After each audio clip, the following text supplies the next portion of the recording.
السلام علیکم ملګرو په محمد رضوان باندې یو غټ کیس جوړېدو ولده کم اخرنه میچ چې د راولپنډي او د حیدرآباد شو یعنی د محمد رضوان د کم اخرنه میچ نو هغه محمد رضوان باندې اوس دا داوره چې دا میچ د پکاس بایلو او د لاهور لوبډله بهر شو مطلب دا میچ حیدرآباد په غټ مارجن باندې د رضوان د ټیم نه په 108 رنزونو باندې ګټلو چې دغه 108 رنزونو ګټلو باندې د حیدرآباد لوبډله پلی آف ته کوالیفای شو او لاهور کلندر بهر کو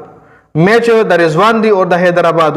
او بهر پکې لاهور کلندر کو لکه دومره غټ شکست د رضوان لوبډلې وکړو خدغه میچ نه پس بیا محمد رضوان یو پریس کانفرنس کړو چې هغه څه خبرې کړې وي چې هغه خبرو نه پس په محمد رضوان باندې د لاهور کلندر یا د نور لوبډلو شک و شوبه زیاته شو او باقاعده هغه یوسف پاکستان کرکټ بورډ ته ریکویسټ کړی دی چې دې خبرې دی مکمل انویسټیګیشن وکړل شي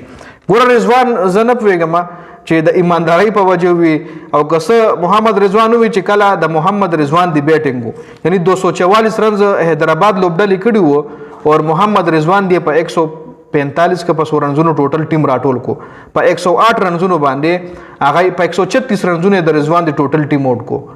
په 113 باندې پنځ کلاړیان د رضوان دی آوټ په 136 باندې ټوټل ټیم آوټ شو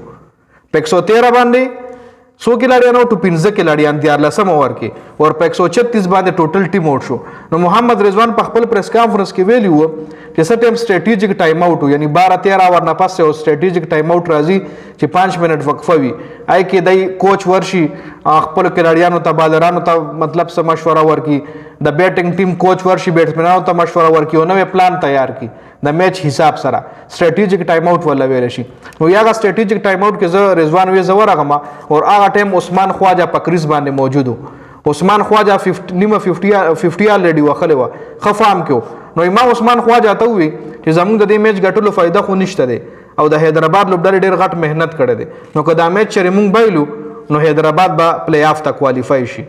نو هغه نه پس بیا د سټریټیجیک ټایم آوټ نه پس بیا د راولپنډي لوبډلې مکمل حالات چې کوم ټوټلی چین شو په 113 باندې 5 آوټ او په 136 باندې ټوټل ټیم آوټ نو 136 باندې ټوټل ټیم آوټ کې دوه نه پس د حیدرآباد لوبډلې په 108 رنزونو باندې راولپنډي له شکست ورکو حیدرآباد پلی آف ته کوالیفای شو لاهور کلندر بهر کو نو محمد رضوان په خپل پریس کانفرنس کې دا خبر وکړه چې سټریټیجیک ټایم آوټ کې زورغه عثمان خواجه ته مې وی چې دا میچ خاصه مونږ نشو ګټلې او د ګټلو فائدې هم نشته دي او که کلوز مور بستو مې فائدہ نشته دي نو په دې وجه باندې اوس پر رضوان باندې تنقیدونه روان دي چې دا میچ د فکس کړو یا په کس باندې بایلو لاهور کلندر د پی ایس ال نه بهر کو او حیدرآباد پی ایس ال کې پلی آف ته کوالیفای کو کچری د رضوان د لوبډلې په دې 136 رنز باندې ټوټل ټیم آوټ شو کنه کدا د 136 په ځای 160 170 رنزونه کړي وي نو بیا به لاهور کلندر پلی آف ته کوالیفای کېدو حیدرآباد باندې کوالیفای کېدو نو په دې وجه باندې اوس پر رضوان باندې یو کیس جوړېدو والده کیس په پیا جوړیږي یا نه خو لکه مسلې ورته جوړ شي لکه دومره خو کله یام کیس په نه جوړیږي خو د پی ایس ال بدنامي ده یو د پاکستان کرکټ بدنامي ده نو کیس په نه جوړیږي خو مطلب مسلې ورته اوس د پاکستان کرکټ بورډ جوړي تاسو له معلومه ده موږ بورډ چې کم دی هغه بیا کې لړیانو لکن دي کني نو خیر اوس تصدیق حواله سره تاسو سره ده کمنټ لازمي وکړئ